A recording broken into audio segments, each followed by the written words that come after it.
Sophie Cunningham was flat out targeted by a dirty player. Can continue to survive these things. Here you see Sophie Cunningham laid out on the floor, holding her knee. The lady was in tears, crying as Lexi Hull approached her to help her. Immediately, first, look at this.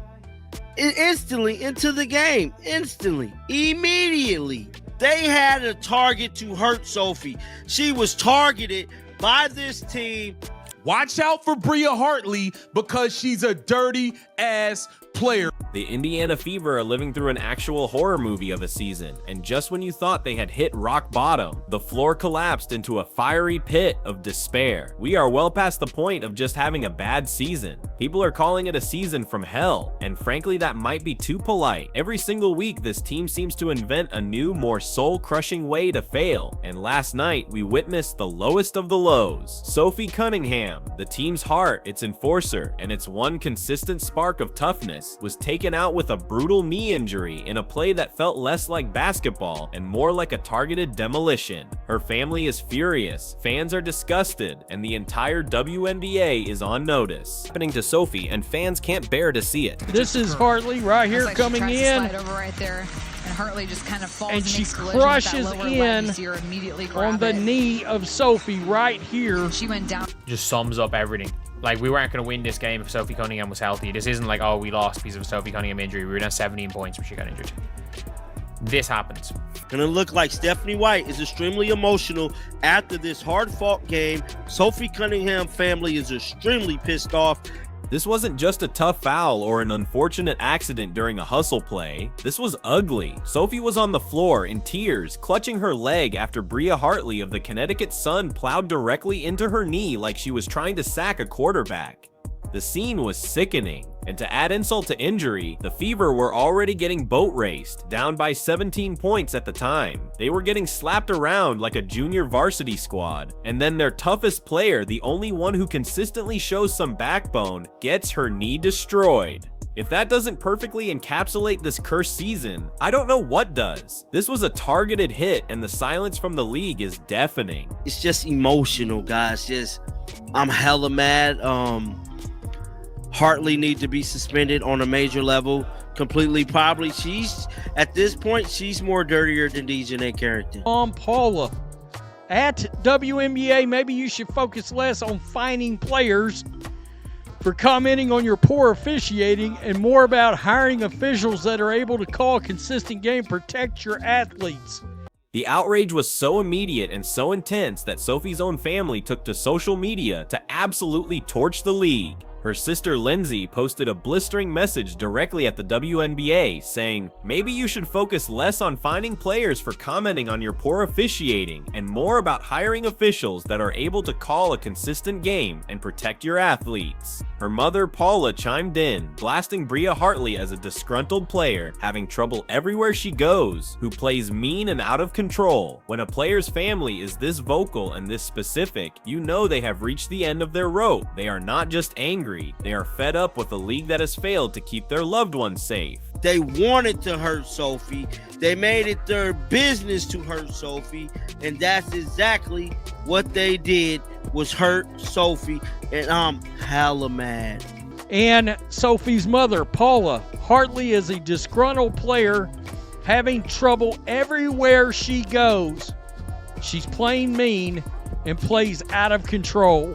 And let's be crystal clear, they have every right to be furious, because if you thought Sophie's injury was just an unfortunate accident, you haven't been paying attention to Bria Hartley, the WNBA's reigning villain of the year. If the league had trading cards, Hartley's would need to come with a biohazard warning label. This is not a one-off incident. This is a highlight reel of chaos. Earlier this season, she was ejected for yanking Angel Reese out of the air by her ponytail in a move straight out of WWE SmackDown. Just days before the Sophie incident, she was seen pulling another player, Becca Allen, by the head and slamming her to the floor. She has multiple ejections and a rap sheet of cheap shots so long it needs its own Wikipedia page. Broadcasters and critics have already labeled her the dirtiest player in the league, a title she seems to wear with pride. It's a patella injury. Normally people will hold higher in their knee if it's a knee ligament injury.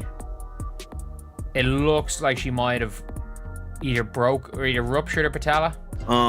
Sophie did not deserve any of that happened to her today, and it is very, very unfortunate, man. This is not a coincidence.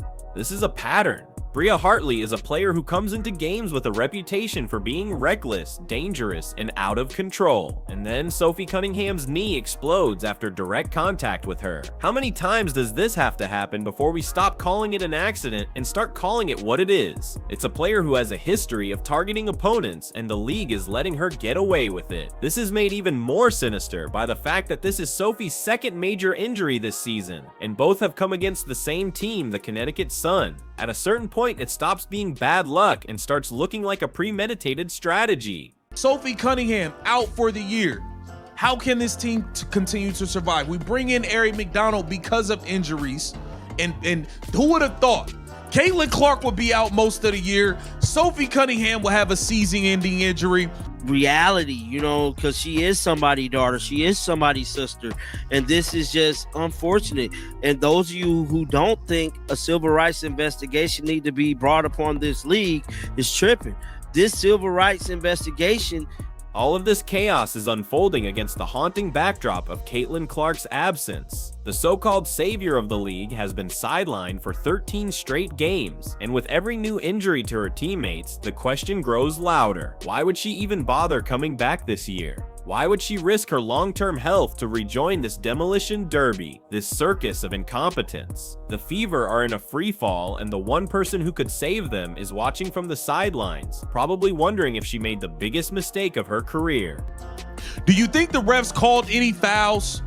No, they didn't. These refs are clowns. These referees are clowns. Lexi Hull hit a big three that was the dagger at the end. Aaliyah Boston, 7 of 13, 14 points, 13 boards, a double-double there, added 5 assists.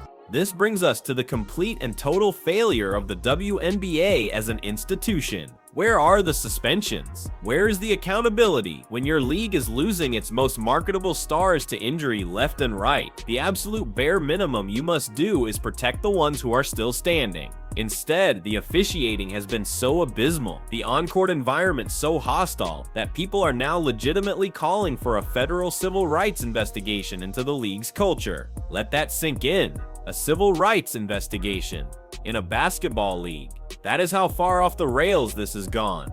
Fans are disgusted because they see a league where dangerous plays are shrugged off and dirty players are allowed to run wild. In the beginning of this game, Sophie Cunningham is bringing the ball up the floor.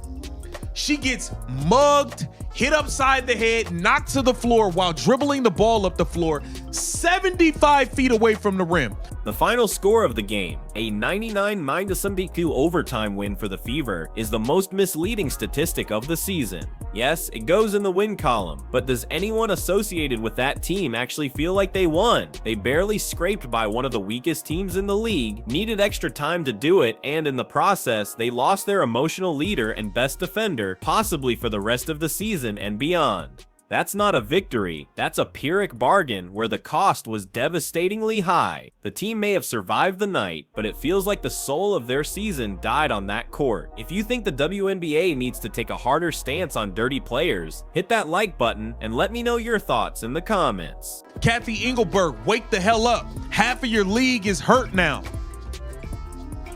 Who would have thought?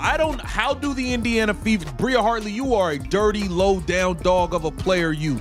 It's impossible to overstate what the Fever lost when Sophie Cunningham went down. She wasn't just another player in the rotation, she was the team's defensive anchor, its source of intensity, and most importantly, she was the one player who consistently had Caitlin Clark's back. She was the enforcer, the one willing to scrap and fight when no one else on the roster seemed to have the stomach for it. She brought a championship mentality to a team that desperately needed it. And now she's gone. Wonder why there's so many goddamn injuries all over the league, because you are allowing people to play rugby and football and do UFC moves in the middle of a basketball game.